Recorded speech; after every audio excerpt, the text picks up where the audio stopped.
पाकिस्तान पिछले कई सालों से FATF की ग्रे लिस्ट में शामिल है।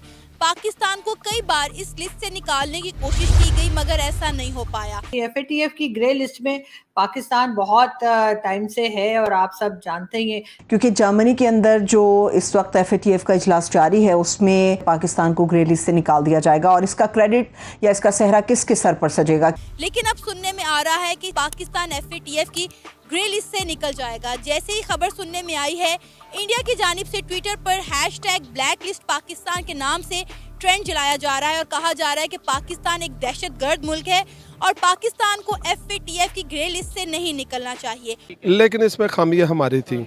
वो जो जितनी भी टेररिस्ट ऑर्गेनाइजेशन थी उनकी सरपरस्ती करते थे। मैं अब उनका नाम तो नहीं ले सकता, बिल्कुल वो सरपरस्ती करते थे।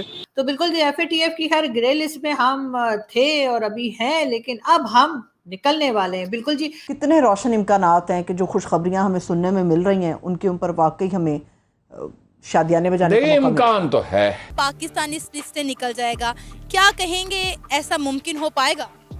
देखें, अल्लाह के घर से अच्छा ही हम सोचेंगे, वहाँ से अच्छी कोई खबर आएगी। लेकिन बात यह है कि हम ये FATF में गए क्यों थे? लेकिन ऐसा कोई नहीं, लेकिन भारत की वजह से ये हर वक्त प्रोपेगेंडा किया जा रहा था कि की वजह से क्यों हर बंदा मतलब मीडिया पे भी है जब जहाँ एक नहीं चाहता कि हम एक स्टेबल मुल्क बन सके, हम तरक्की कर सके, अपनी देखना चाहते हैं कि वो स्टेबल कंट्री बने। जी हम उनको देखना चाहते, लेकिन वो हमको नहीं गवारा, क्योंकि वो जब से पाकिस्तान बना वो हमके खिलाफ ही कोई ना कोई ऐसा कार्रवाई करते रहते हैं। कभी अफगानिस्तान के हो जाते हैं, कभी बलूचिस्तान में कार्रवाई करवा देते हैं। इम्कान ज़्यादा है इसलिए कि 26 में से 27 मुतालबे तो उनके पूरे हो गए। 26 में से 27 मुतालबे तो उनके पूरे हो गए। लेकिन सर, इस वक्त जो हमारा इंटरनेशनल इमेज है, कुछ दिन पहले जो बाइडन ने एक स्टेटमेंट दी कि पाकिस्तान दुनिया का खतरनाक तरीन मुल्क है क्योंकि पाकिस्तान के पास न्यूक्लियर वेपन है।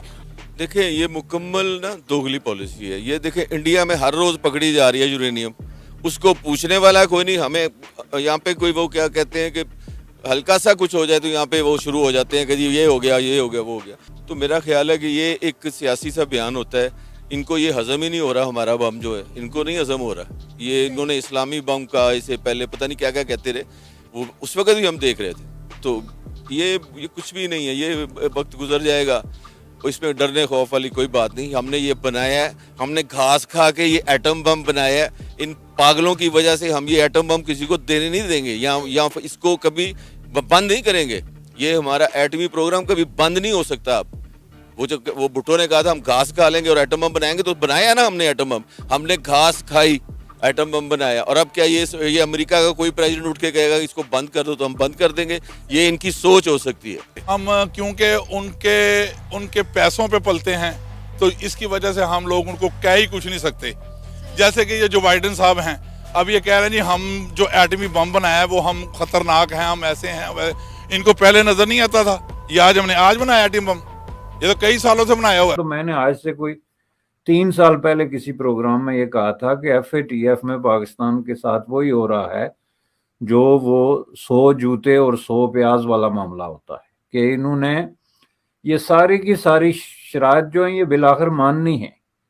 और माननी क्यों है? उसकी वजह से अब हम ये देखने में आ रहा है कि हम FATF की ग्रे लिस्ट से ऑलमोस्ट होपफुली नेक्स्ट वीक में पाकिस्तान निकल जाएगा। कि हाफिज सईद साहब को इंडिया के हवाले किया जाए या फांसी दी जाए। 33 साल कैद की सजा दे दी है, तो इंडिया के हवाले क्यों किया जाए जी? ये कभी कोई इसकी मिसाल है? जिस मुल्क में मसला होता है वो अपने कानून के तहत करता है, कानून के तहत कार्रवाई कर दी।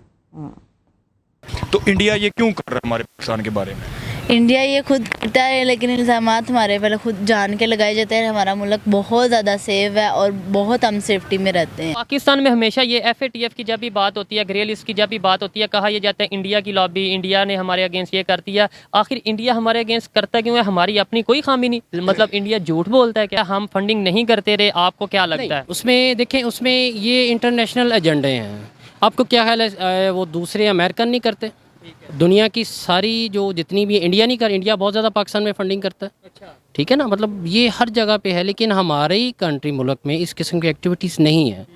फिर उसामा बिन लादेन यहाँ से कैसे पाया गया? वो भी बड़ा करीबी जो हमारी एजेंसीज के पास इसके बारे में तो हम स्नेलियो तो हमें नहीं इसका अंदाज़ा, कोई इंटरनेशनल एजेंडा है इसमें हम कुछ प्रॉपर नहीं कह सकते। वैसे जो कांटा तो निकल गया, इमरान खान तो चले गए, अब क्या मसला है?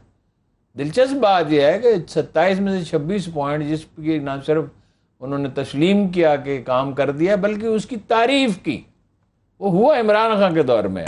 और फैक्ट ऑफ जो पाबंदियां हैं, ग्रे लिस्ट में डाला गया था, वो नून लीग के दौर हुकूमत में डाला गया।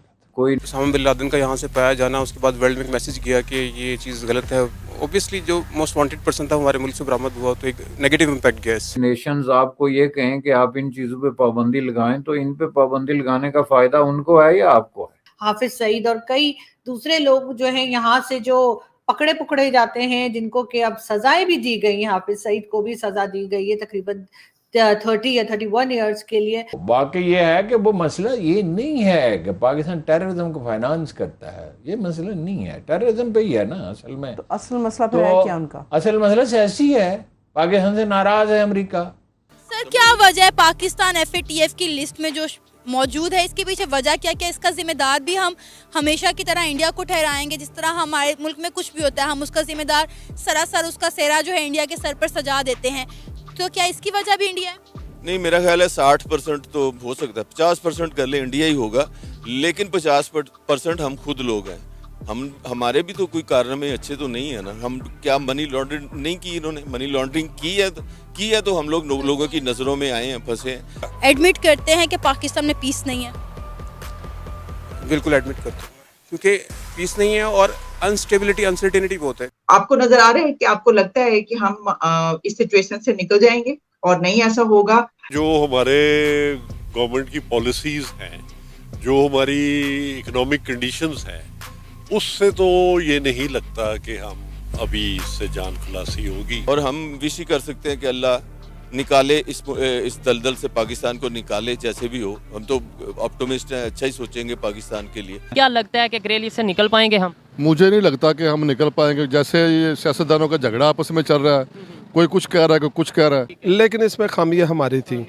वो जो जितनी भी टेररिस्ट ऑर्गेनाइजेशन थी उनकी सरपरस्ती करते थे। मैं अब उनका नाम तो नहीं ले सकता, बिल्कुल वो सरपरस्ती करते थे। खास तौर पर उनका प्राइम मिनिस्टर मोदी आया है, तो उनसे उस वक्त से पाकिस्तान के तल्लुकात मजीद बदतर होते जा रहे हैं। और इसी किस्म के दूसरे जो हैं बहुत ज़रूरी किस्म के जो एक्शंस थे पाकिस्तान को लेने चाहिए थे, हमेशा शुरू से वो पाकिस्तान ने कोशिश की है कंप्लीट करने की। और ये तो खैर बहुत पहले हो जाना चाहिए था, लेकिन फिर भी अगर अभी भी हो गया है तो ये बहुत अच्छी बात है।